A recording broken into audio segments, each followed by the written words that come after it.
Hi everyone, welcome to Blue Heron Hill. I'm Sue. Today was supposed to be my onion planting day. It has started to sprinkle already and I don't think I'm going to be able to be out here at least filming with you my onion planting process. You can see my bed is right here. I have 5 rows that are all laid out. What I do first is, after amending my soil, which I did last fall, compost, and then I had leaves on top, and I had it covered with black plastic in anticipation for early planting. But I have 5 rows here. Between each row, I dig a trench and I put a fertilizer. And I use a 10-20-10 fertilizer, and that is what was recommended by the company that I bought my onions from, which is Dixondale. These are my onions, and they're Pattersons, and this is the way they come in a bunch, and this is what they look like. These are what are referred to as transplants. And I'm going to get into that more when I get inside undercover. I don't think I'll be able to even put any in the ground right now, but you do plant them at about 1 inch deep. And as I said, I put fertilizer in between each row. I've covered that up and I've marked my rows, and I plant these I space them about 4 to 5 inches apart. And then as the season progresses, I can pick them, every other one for a green onion, or a smaller fresh onion for the entire season, because I'm not going to need all of these for the coming year. But they will serve me well when they start growing. Probably in about 3 weeks or so, I could start pulling some for green onions. So that's my plan, and let's go in undercover and I'll do a little 101 on onions for you. Okay, I decided to take refuge inside my greenhouse. I lost a window back here over the winter. I still have the insert, but actually I thought it was a good idea because now I get a nice cross breeze. I do have a ventilation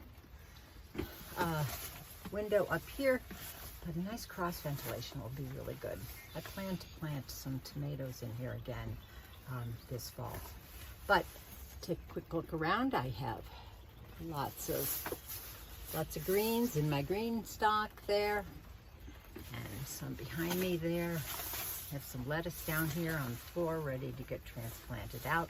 But anyway, we're here to talk about onions. So let's get started. Onions are a cool weather crop and can be grown in most every region of the United States where I'm located. Now I'm located in a higher latitude in the northern part of the United States, in New York State. Onions are a biennial plant, and that means the first year they're grown by seed, and then the second year is when they flower.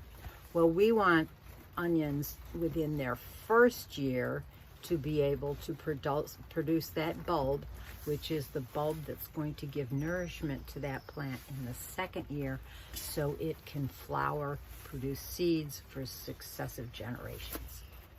But we grow the onion as an annual and not as a biennial. So there are 3 ways in which we can grow onions, and that's from seeds, from sets, and from transplants. So if you want to start onions from seeds, you need to give them a jump start by planting them very early in the year. And in my zone, that would be January or February, because it takes a long time for them to sprout and grow and be big enough to withstand the colder temperatures that I have in my garden, even at this time of year. So growing by seeds is a definite possibility. There are lots of variations for them, but you just know you need a longer period of time in which to start them.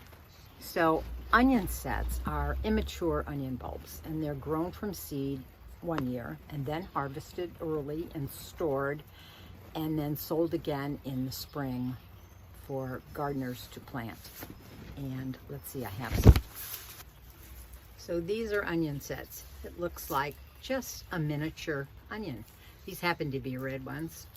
I'm not really sure of the variety, but they were bought in the local nursery. And I'm going to be planting these. Buying by sets is very convenient, but it's a little bit more expensive certainly than buying a package of seeds, of which there's probably about 500 seeds in a packet.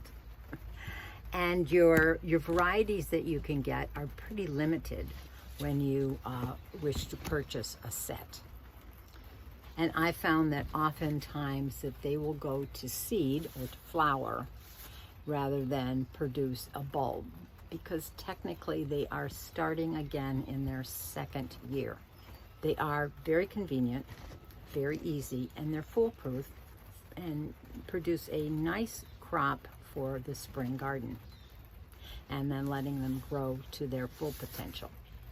Another thing are onion transplants, and that's what I usually buy, because it takes takes the worry out of growing these little from seed.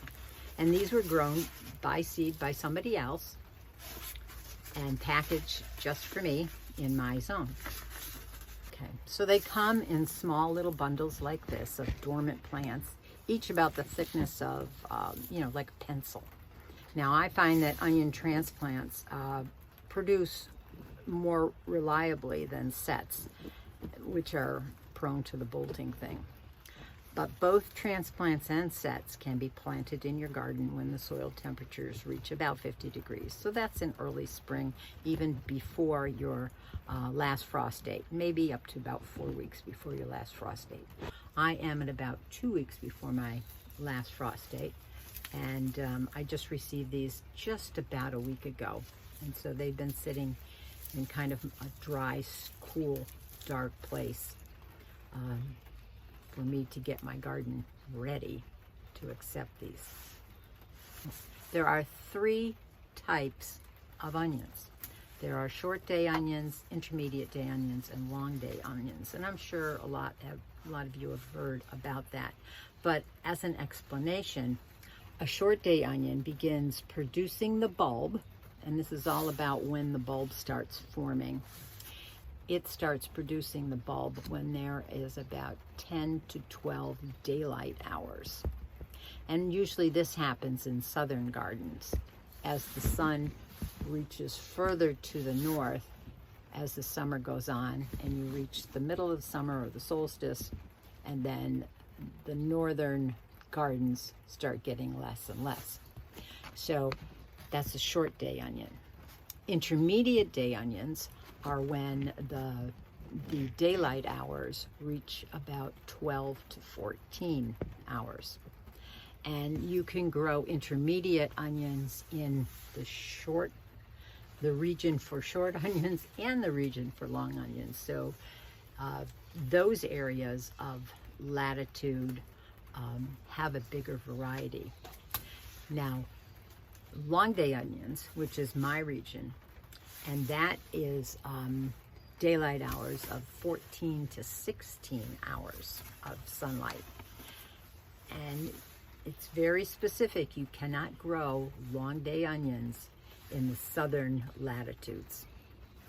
So most seed packets, if you're growing from seed, let you know. The seed companies usually let you know, or the companies that you're buying your transplants from will let you know too that you are ordering the wrong kind, and they're usually pretty explicit as to their catalog, which are short, intermediate, and long. So a little bit about fertilizing. So onions are heavy feeders, and they need a lot of nitrogen to start those leaves growing, and they also need a lot of phosphorus too, which helps the growth of their rootstock. So I use a fertilizer here. This is what Dixondale, where I get my onions, which is what they sell me. It's a 10-20-10, so 10 being the nitrogen, 20 being the phosphorus, and the 10 being the potassium.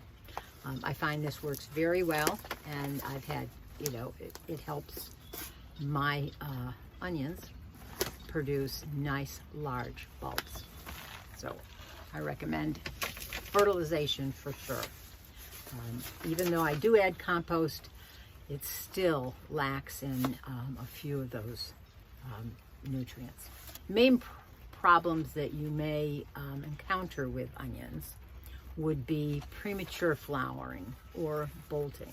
And I do find that this happens not a whole lot, but with sets. I've never had it with transplants. I have grown by seed, but I can't actually recall. I didn't have great success with seeds, so that's why I went to transplants. So they tend to bolt for a number of different reasons, and one would be the fluctuation of temperature that you may have, cold, and swings very high, and not an even climb of temperature throughout your summer.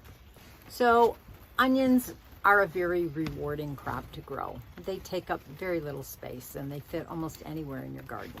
I grow them in my green stalks here. Usually I grow them as a green onion and just, pick them when they're young. I've never really let them go until they form a nice big bulb. I just use them as green onions from there. So remember when you select your varieties to grow, consult your catalogs or and see if they are what region you are in and what variety is best to grow in your region. So if this rain ever stops today, which I don't think it's supposed to, if it lets up a little bit, I'll put my transplants into the garden. I have a few packages of these, plus I have a few of those red onion sets that have to go in also. It's so good to be able to get out into the garden, even if it's raining. Put a slicker on and I'm fine. The only thing is the camera does not like the weather. So until the next time that we can go digging in the dirt, happy gardening. Bye.